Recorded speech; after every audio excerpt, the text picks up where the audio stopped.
of Education News Network's show Fabulous 50, a principal's journey through struggles and success. Today we're at Nalabad Academy, Bangalore, and we're in conversation with Miss Kavita Sinha, the principal of the school. Welcome, ma'am. Good afternoon, and thank you for giving me this opportunity. And the topic itself is so very interesting, the journey through struggles and success. And I can say this is a very thought-provoking topic, and I'm very honored to be one of the 50 principals chosen by your network and as well as Education Today. Thank you so much. We're glad to have you on our show, ma'am. So, ma'am, can you tell us, principals are thought of as being very stern and strict, but how are you outside of your profession? I always believed that principal is not one who's standing in front and the line follows behind. My leadership tactics is I stand in a vertical line, being the first among the equals. So my image is never of stern. My image is of open-mindedness. But when I am on my chair, there are certain decisions which I have to take, and those decisions would not please everyone. But I would take what is right for the benefit of the institution. Institution comes first, rest all is absolutely meaningless for me.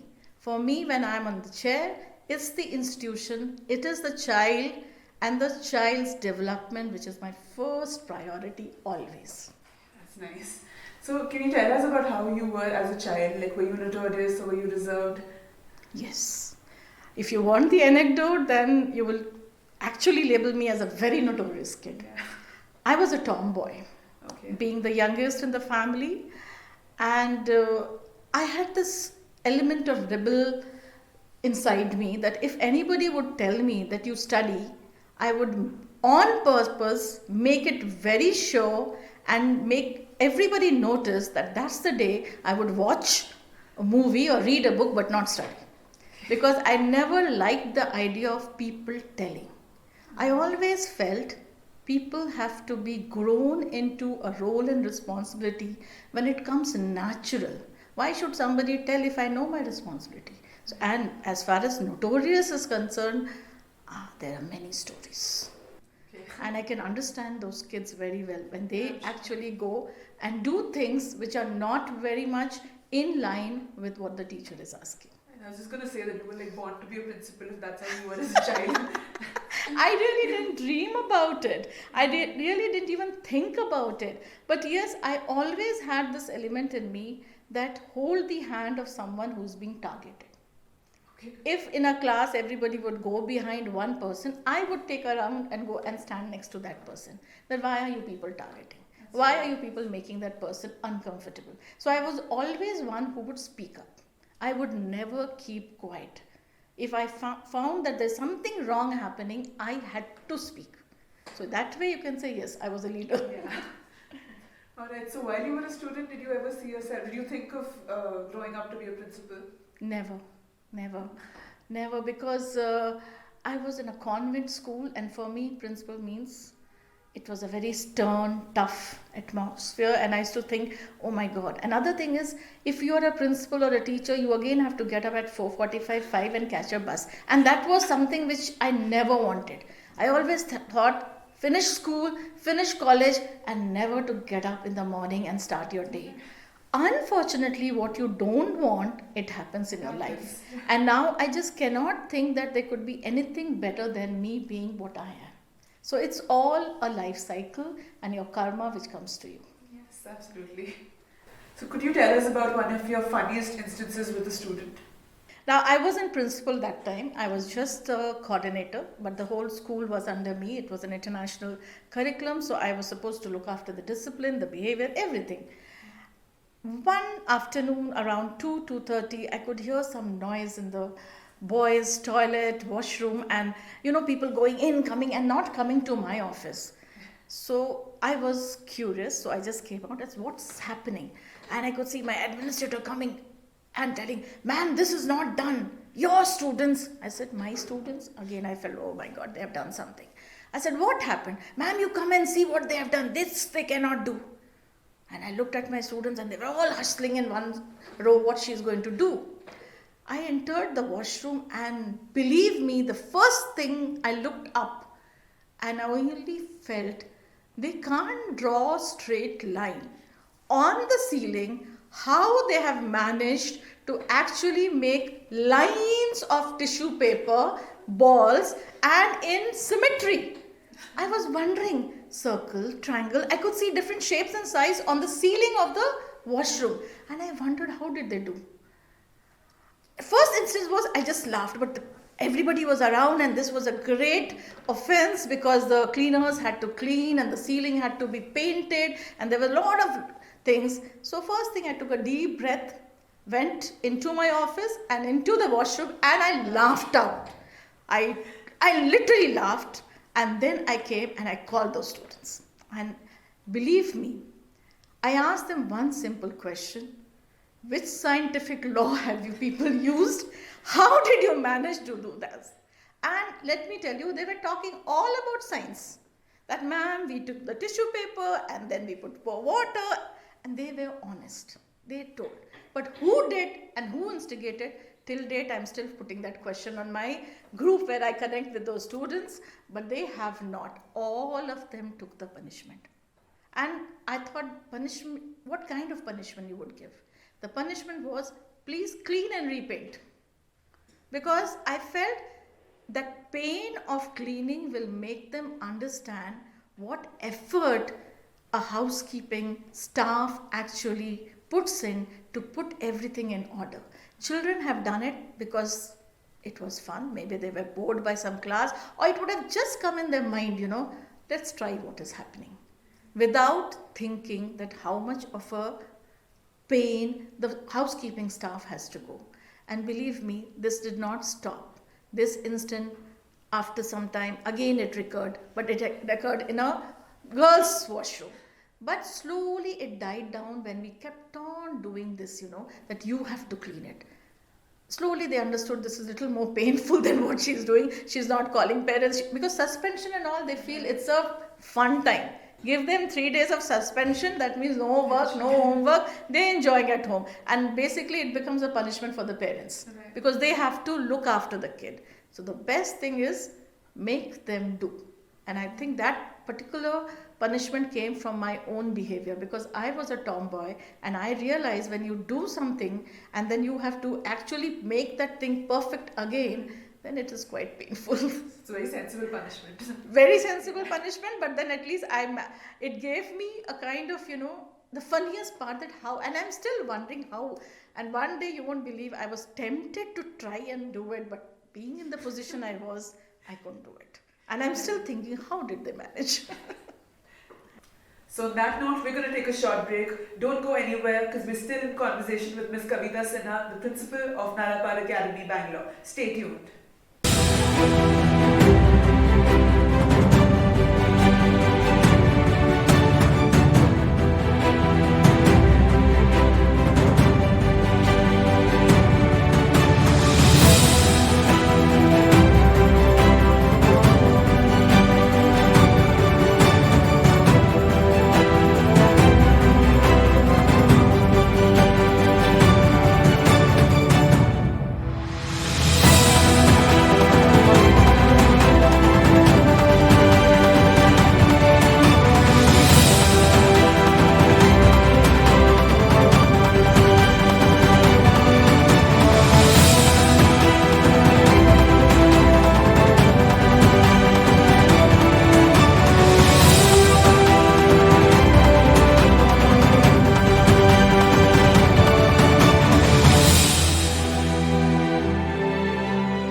So we're back after the break, and you're watching Fabulous 50, a principal's journey through struggles and success. We're in conversation with Ms. Kavita Sinha, the principal of Nalapar Academy, Bangalore. Ma'am, could you tell us what is the importance, according to you, of imbibing moral values in children, given that we're living in a time of rapid modernization? I don't look at moral values separate to my maths, English, or dance classes. For me, moral value is the thing. Education should start and end at that. For me, moral value is a journey for a child. Right from the time the child learns thank you, sorry, they have to be grateful. They have to understand that whatever they are receiving is not something which has come from nowhere. There are people behind who have worked. So every time at Nalapad Academy, when we have our assemblies, we actually try to sum up the assembly as, a kind of gratitude. Because that's the most important. And when we are saying imbibing moral values, let me tell you, we have to be the change makers. Children are watching. Just doing glib talking is not going to help. Our actions will actually tell children that what is the value the principal is carrying. If I am on time, if I am walking straight, if I am lifting my plate and putting in the dishwasher for the people to actually cleaning the plate, students will follow. So when we have lunch and all, I see to it that we sit together. When we have that, demarcation where we speak something and we do in action something, the moral values goes away. So I always believe value system is where we should focus right from the family. And when the parents come into my office for admission, I said, see, all your headache of teaching is ours. Learning is ours. I want you to sit and talk about your experiences. Talk about your root values. Because children are coming from different background.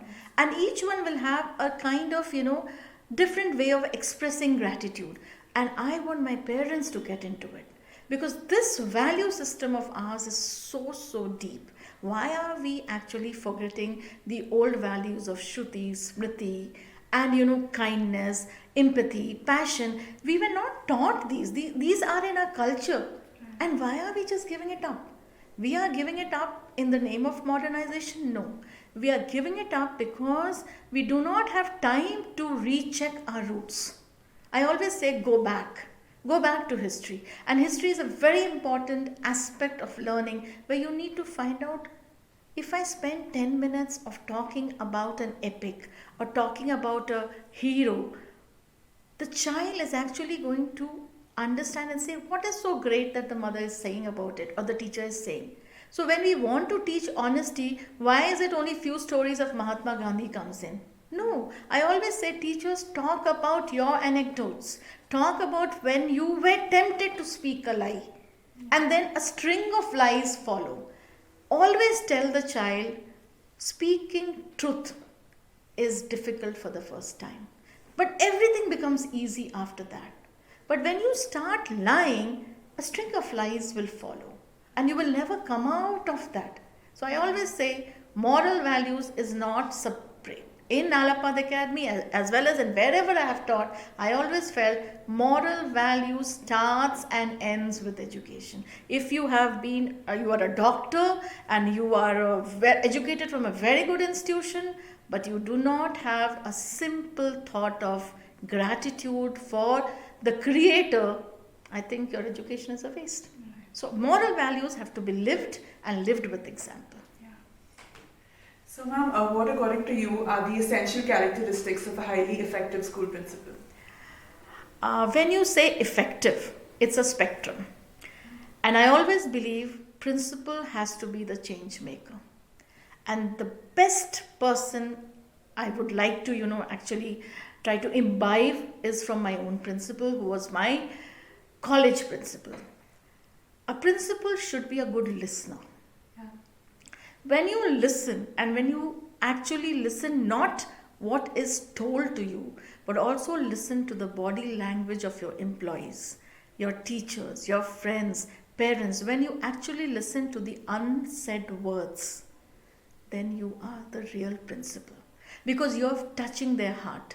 Many a times, what a teacher wants to convey is not exactly what the teacher is saying. There are words which, the teacher is not speaking, but you have to understand from where it is coming. Why is she agitated? What has happened? You may find. Second, I feel, is a principal has to be the change maker. If you want your vision, the school's vision, to be run, then you have to talk to them every day about it. It's not in one-off meeting, you come and you tell your vision and then you go away.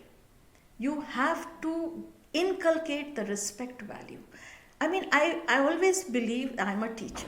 I am not a principal. First, I'm a facilitator because I always keep myself in the shoes of a teacher and I think from there. Everybody, now when this whole online thing happened, I would say my teachers moved seamless. It was a seamless migration because there was a mental preparation done by me. I had prepared them. I was keeping them totally like a group, trying to talk to them. Yes, you may have issues. Don't get tense. You have to stand behind the people. I've always told my teachers, be honest, go and perform. If you falter, I am your punching bag. You don't need to think what will happen. Another thing which I feel is very important for a leader is when success comes, give it to the team. When failures come, take it on yourself. Take it on yourself. Find ways. Never bring your team out in public and lash at them. No, I don't believe in them. I just don't believe. I feel if mistakes is infallible. I mean, no, everybody is infallible. You will make mistakes. But you need to handle it in a way where a teacher feels that, okay, she's wanted. She gets motivated to perform. Because financial motivation is one part which we have learned. But what really motivates an employee to stay on in an institution is the atmosphere. And people don't leave organizations. I always believe people leave the boss. Yeah, it's very true. Yeah. Isn't it? People don't leave organization. Whom am I reporting to? Early morning, can I go and see a smile and get the positive vibes? I'll be happy. But early morning, if I'm fearing that, oh my God, I see her and she is going to ask me a question in front of 10 people, I don't think I would like to work there. And if I don't want to work, how can my teacher work? Same way for parents. They want the principal to be approachable. I mean, the principal has to be open-minded. You cannot have closed-door policies. Now, many people say, ma'am, you're having a WhatsApp group with parents and things. I don't think there's any harm. Imagine when I was growing up, I had only one show, Binaka Geet Mala, to watch. And for that, we used to move around a parent and trying to convince them that this time you should be free. Now, our children are bombarded with social media. Our children are full of technology. We have migrated. They are born with technology. And then you're telling them, no WhatsApp group, no Facebook, no that. I don't believe. We should actually teach them, or rather call them and explain to them what are the benefits and what they should be away from. And let me tell you, students actually listen to you. When you give them those statistics that, look, you were studying and your mobile was on, and as it is, the attention span is 9 to 10 minutes. And in those 9 to 10 minutes, if 10 times you're getting pings from your friends saying, what's up, nothing is going to be up. Yeah. So you need to talk and give them a kind of, a timetable kind of thing, a time frame that, okay, after 1 hour of continuous study, give yourself a break for 5 minutes and chat up. Imagine it's like a pressure cooker. You have to imagine that when we cook something in the pressure cooker, the whistle blows and we know something is being cooked. Imagine these students who have not met for almost 1 year their friends. Only a virtual world is happening. And in this time, if a principal does not think about these things, how can we have virtual meet? How can we have assemblies? Then I am not a forward-looking principal. That's the reason I said, no, we will have the CCAs, we have the online assembly, everything is happening. And I've also told my teachers that please give them time. After every 20 minutes, 5 minutes, let them connect. Yeah. And you just move away, close down your video. They need to talk. Didn't we talk about the teachers? Right. The greatest story would be what the teacher wore. It was a point of discussion. Yeah, it was. And then didn't you go through this that, oh, she's grumpy? Husband fight would have happened. Isn't Yeah. it? Because we as human beings we need to talk. And so I always feel principals have to be open-minded, principals have to be good communicators and clear communicators. You should tell your vision clearly. You cannot say that I want this, I want this, I want this, but there's no line connecting the dots. You have to be clear communicator of your vision. You have to be a good listener. You have to have patience to the power you can put your infinity thing. You have to, because you have to have patience with the student, you have to have patience with the principal, your parents, your teachers, and then you have a management also. So you are the pivotal point connecting all the dots, and I feel for that patience is required and a sense of respect for all. Yeah, that's very important. Respect for all. Any kind of work has to be recognized. Many a times when I'm taking a walk and I feel, oh, today I didn't smile. See, children observe a lot. You smile at one and you don't smile at the others. As teachers also, we need that recognition. As principal also, I need that recognition from my peer group. People have to say, oh, it was done good. We are a child within ourselves. So what I want, I rather give it to the others also. That is one beautiful, positive atmosphere. I think that's all. Principal, the day they start thinking, I am the principal, and here, I always think of, the quote that power corrupts in the hand of the person, and I feel it's absolutely true. When you actually alienate the power from your position, you will be able to perform.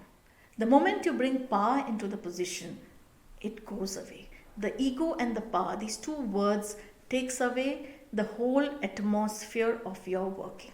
So I always feel no. You have to be away from this, and then you'll be able to communicate better and get the job done. Ultimately, if the school is doing well, you get the recognition. That's all. Yes. Thank you so much, ma'am. It was lovely talking to you today. I'm sure our viewers enjoyed watching this conversation as much as I did. For more such interesting sessions, log on to www.theenn.com and don't forget to like, comment, share and subscribe to our channel. For now, signing off, Nitya.